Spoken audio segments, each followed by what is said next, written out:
चलते हैं ना? जी अभी लाई। क्या हो गया तुम्हें? कुछ नहीं बाबा, बस नजर नहीं आया। अच्छा, तुम्हें कुछ कहना है मुझसे?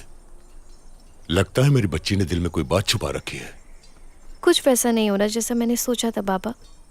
उदास हूं मैं। क्यों उदास है मेरी बच्ची? तुर्गुत से शादी होनी थी मेरी हिजरत के बाद, लेकिन अब मुझे ऐसा नहीं लगता। सरमा का मौसम आ रहा है और हमें अभी तक नहीं पता कि हम कहाँ जाएंगे। समझ गया, तुम बिल्कुल अपनी मरहूमा माँ की तरह बेसब्री हो। हम पहाड़ों के दरमियान मुश्किल और दुश्वार जिंदगी गुजार रहे हैं। हमारा कबीला बड़ा है, इसीलिए जिम्मेदारियां भी ज्यादा हैं। सुलेमान शाह से कोशिश करूंगा बात करने की। तुम बिल्कुल फिक्र मत करो, कोई ना कोई रास्ता निकल आएगा इंशाअल्लाह। चलो अब चलते हैं, कहीं देर ना हो जाए हमें।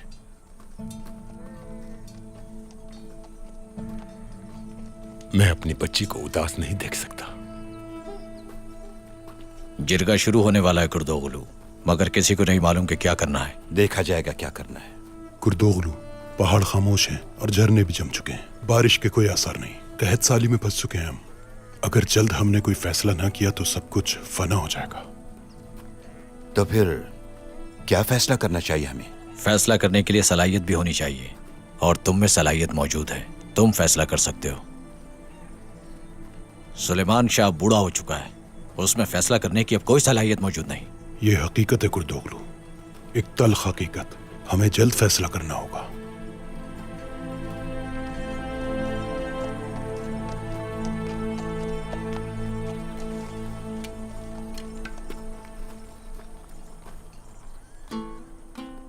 वालिदा,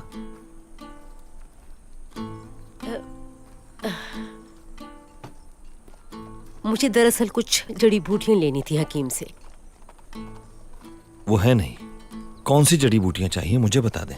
अरे नहीं, कोई जल्दी नहीं है। मेहमान है हमारी, नौमान अफंदी की साहबजादी हलीमा। हाँ। बेटा, मैं खुशामदीद कहती हूँ तुम्हें। तुम्हारे वालिद की तबीयत कैसी है? ठीक है। शुक्र है, अल्लाह शिफा अता करे जल्द। इसको अपना ही कबीला समझो बेटी। किसी चीज की भी जरूरत हो बता देना हमें। यहाँ कोई तकलीफ नहीं होगी तुम्हें। अल्लाह आपको खुश रखे हमेशा।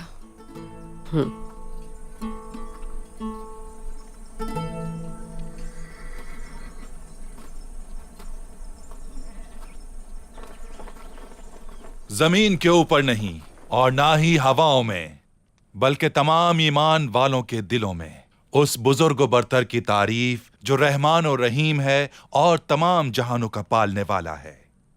नीले आसमानों और समंदर की गहराइयों के दरमियान हमारी जान, हमारा कबीला, हमारा घर, हमारा खानदान, हमारी औलाद, हमारा इत्तेहाद और हमारी आजादी का वही मालिक है और वही हामी और नासिर है। हमारी दुआ है कि हमें सुलेमान शाह का अदल हमेशा नसीब हो। आमीन।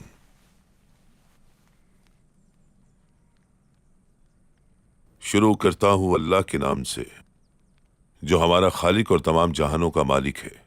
वही है जो पूरी कायनात को चला रहा है। बिस्मिल्लाह कीजिए।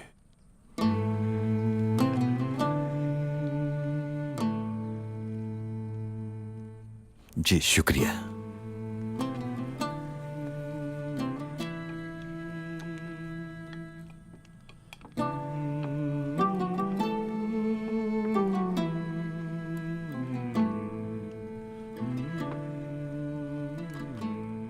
मोहतरम साहिबान, मैं आप तमाम हजरात को खुशामदीद कहता हूं कबीले में। अल्लाह के करम से मैं आपको इतला देना चाहता हूं कि इस बार हमारी तिजारत बहुत अच्छी रही है। एक ताजर ने अच्छी कीमत लगाई है हमारे माल की, इसलिए हमें सफर का इरादा तर्क कर देना चाहिए। इतने सारे मसाइल कैसे हल होंगे सरदार? हमारे रेवड़ के लिए चारागाहें भी खत्म हो गई हैं और पानी का भी मसला है। हमारी बकरियां भी दूध नहीं दे रही हैं। कहत साली ने सब कुछ तबाह कर दिया है। हमें जल्द ही कुछ करना होगा। मुझे हालात का इल्म है बखूबी और हमने तमाम कबाइल को पैगाम भिजवा दिया है, लेकिन वहां भी कहत है तुर्क कबाइल भी मंगोलों के डर से नकल मकानी पे मजबूर है। हर तरफ मुश्किल हालात हैं। क्या अब हमें खून खराबा करके कहसाली का मुकाबला करना पड़ेगा? अल्लाह के खजाने बेहिसाब है सरदार। हमें इस जगह रहते बहुत अरसा हो गया, मगर हालात में बेहतरी नहीं आई। हमें कोई भी इंतहाई कदम उठाने से पहले अपने कबीले के बारे में सोचना चाहिए। हमें बेहतर वसाइल और चारागाहों की खोज में निकलने की जरूरत है। रिस्क अल्लाह के हाथ में है। हमें उसकी जात पर पूरा भरोसा होना चाहिए। वो सब्र करने वालों को बहुत पसंद करता है। उसकी रहमत से मायूस होना गुनाह है। हमने बहुत सब्र कर लिया। सब्र के साथ कोशिश भी करनी पड़ती है। हमारी नस्लें खुले आसमान तले पड़ी हैं। हम कब तक ऐसे बेयारो मददगार रहेंगे? तुम्हें शर्म नहीं आ रही ये कहते हुए कि तुम बेयारो मददगार हो? हर चीज जरूरत की मौजूद है यहाँ। माजरत चाहता हूँ सरदार, मेरा ये मतलब नहीं था। मेरे सरदार, इसमें कोई शक नहीं कि आप एक अजीम रहनुमा हैं, लेकिन हम भी अपने कबीले की बेहतरी के लिए अच्छा ही सोचेंगे। सरदार, हमारी सलाह है कि हमें यहाँ से हिजरत करके कहीं और जाना चाहिए। कहाँ? किसी भी ऐसी जगह जहाँ पर हरियाली हो। अपने अजदाद की जमीन की तरफ जाना चाहिए। सुनने में आया है कि मंगोलों की ताकत कम हो चुकी है। ये झूठी खबर है। मंगोलों की ताकत आज भी बहुत ज्यादा है। लेकिन इस मसले का कोई तो हल होगा सरदार। हलब।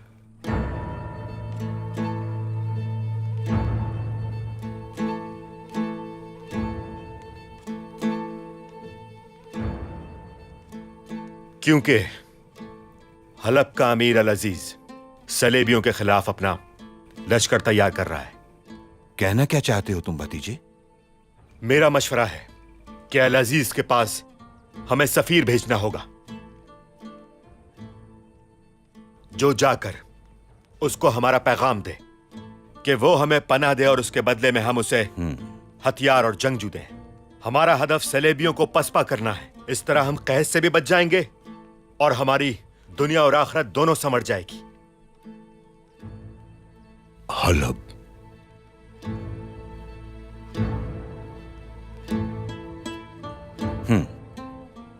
मेरा ख्याल है ये बहुत अच्छी सलाह है। जल्दी के फैसले हमेशा नुकसानदेह साबित होते हैं। माफी चाहता हूं मैं।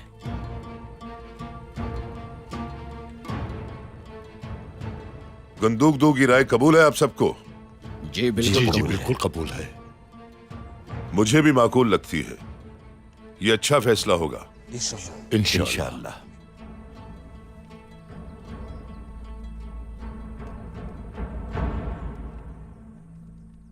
आप अजीज के पास सफीर बनाकर किसे भेजेंगे?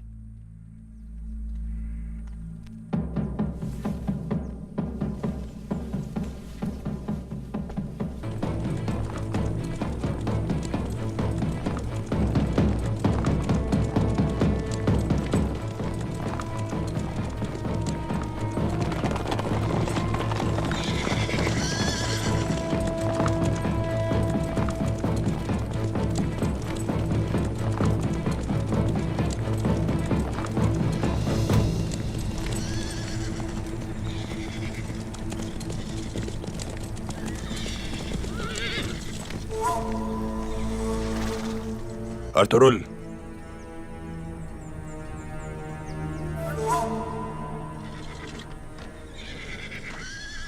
सुलेमान शाह, तुम्हारे कबीले के सिपाहियों ने हमारे वकार को ठेस पहुंचाई है। उसका वकार मेरे लिए बाइश इज्जत है जिसने मेरे कबीले को रहने की जगह दी है। मेरे सिपाहियों ने सुल्तान अलाउद्दीन के वकार को कैसे ठेस पहुंचाई है, तफसील बताओ हमें। इस कुल्हाड़े पर तुम्हारे कबीले का निशान बना हुआ है। कुल्हाड़ा भूल आए थे क्या तुम? हाँ, हो सकता है। तुम्हारे सिपाहियों ने एक सिफारती काफिले पर अचानक हमला करके उन्हें मार दिया, और यहीं पर बस नहीं किया बल्कि वो सुल्तान के कैदियों को उठाकर अपने साथ लेकर आ गए। मुझे वो कैदी वापस चाहिए। तुम शायद हमारे कबीले की रवायात से वाकिफ नहीं हो। हम अपने मेहमानों को यरगमान नहीं बनने देते, खासकर जब उन पे जुल्म हो रहा हो। मेरे अल्फाज सल्जुक के सुल्तान के अल्फाज हैं, याद रखना। तुम जिस तरह तुम सुल्तान का हुक्म मानते हो, बिल्कुल उसी तरह मेरा हुक्म मानना होगा, वरना नताइज की जिम्मेदारी तुम पर होगी सुलेमान शाह। मैं अपने कबीले की इज्जत की कसम खाता हूँ कारतोइकार, किसी मजलूम को तुम्हारे हवाले नहीं करूंगा। सुल्तान रियासत का हाकिम जरूर है, लेकिन वो भी अपने आबाओ अजदाद की रवायात को फौकियत देता है। हमारी नजरों में उसकी कोई अहमियत नहीं। जो अपनी रवायात का पास भी न रख सके, तुम्हें सल्जुक के सालार की हैसियत से ये बात मालूम होनी चाहिए। जा सकते हो अब तुम कारातोगर, जाओ अब यहां से। याद रखना, बहुत बड़ी गलती कर रहे हो तुम सलेमान शाह। 2 दिन का वक्त है तुम्हारे पास। अगर कैदी वापस ना किए तो तुम्हारा अंजाम बहुत बुरा होगा। अगर हमारे कैदी वापस ना किए तो हम खुद भी वापस लेना जानते हैं। मेरी बात याद रखना।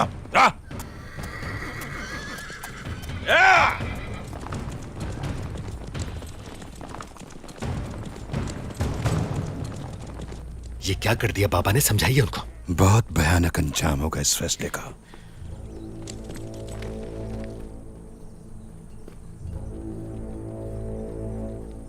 मुझे लग रहा था कि दाल में कुछ काला है। हमारी बर्बादी का आगाज हो गया। रुके रहना।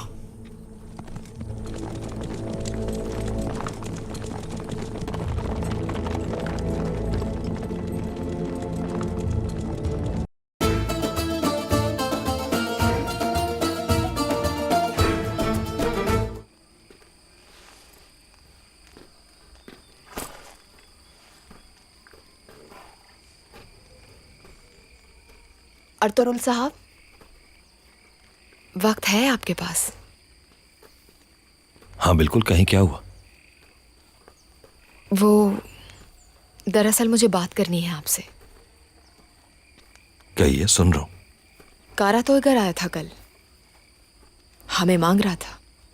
बिल्कुल ऐसा ही है। मैं नहीं चाहती कि हमारी वजह से ये बेगुनाह लोग मुश्किल में आ जाएं। बाबा ठीक हो जाएं, हम चले जाएंगे फौरन यहां से। पूरी दुनिया भी अगर खिलाफ हो जाए, ये नहीं हो सकता हम किसी जालिम का साथ दें कभी। कारातोगर बहुत जालिम है, उससे दुश्मनी लेना ठीक नहीं होगा। परेशान मत हो आप। जिसने जिम्मेदारी दी है वो इसे पूरा करने की ताकत भी देगा।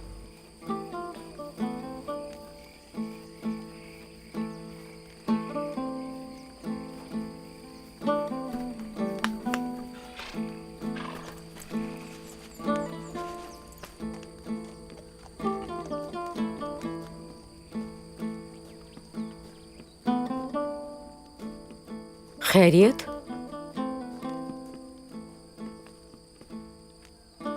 बहुत रंजीदा हूं मैं। आओ बैठो यहां।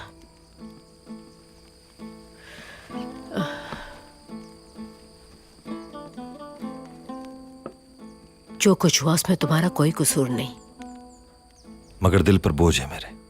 मुश्किल खड़ी कर दी मैंने। मुझे अपनी फिक्र नहीं है, मगर मेरे लोग तो बेकसूर हैं।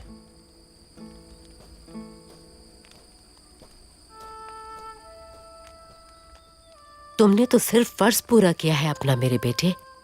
तुम्हारे इल्म में नहीं था ये कि ऐसा हो जाएगा। और तुम किन लोगों के खिलाफ जा रहे हो तुम्हें इस बात का भी इल्म नहीं था। मुझे अपनी तरबियत पे पूरा भरोसा है कि मेरा बेटा कभी भी किसी मजलूम पे ज्यादती बर्दाश्त नहीं करेगा। बिल्कुल ऐसा ही है वालिदा।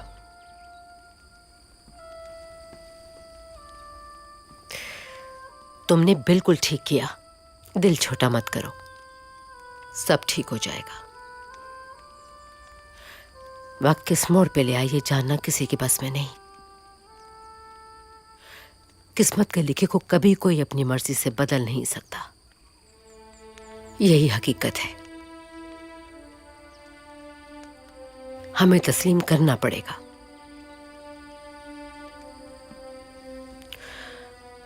अब जबकि इस आग में ना चाहते हुए भी कूद ही चुके हैं, तो इस लड़ाई में मजबूती से लड़ना है। हमें एक दूसरे की हिम्मत बांधनी है ताकि हमारी ताकत से दुश्मन की नींदें उड़ी रहें। यह अल्लाह की तरफ से हमारा इम्तिहान है। इस इम्तिहान में तुम्हें शिकस्त भी हो सकती है और फतह भी। अपने हौसले को बुलंद रखना होगा। तुम्हें किसी की भी बातों पर कान धरने की जरूरत नहीं है। एक जंगजू की तरह सोचना होगा तुम्हें।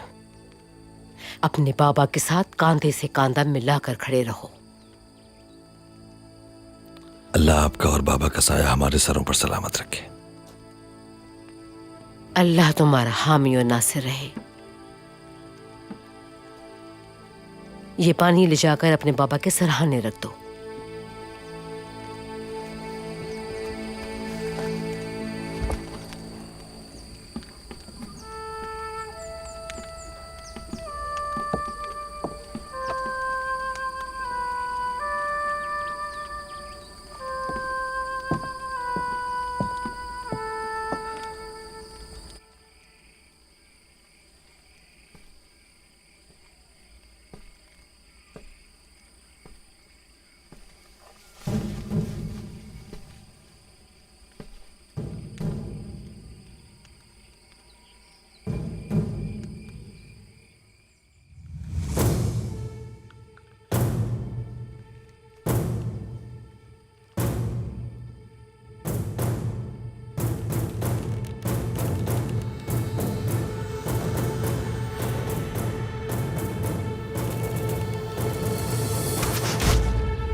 पानी लाया हूं आपके लिए बाबा।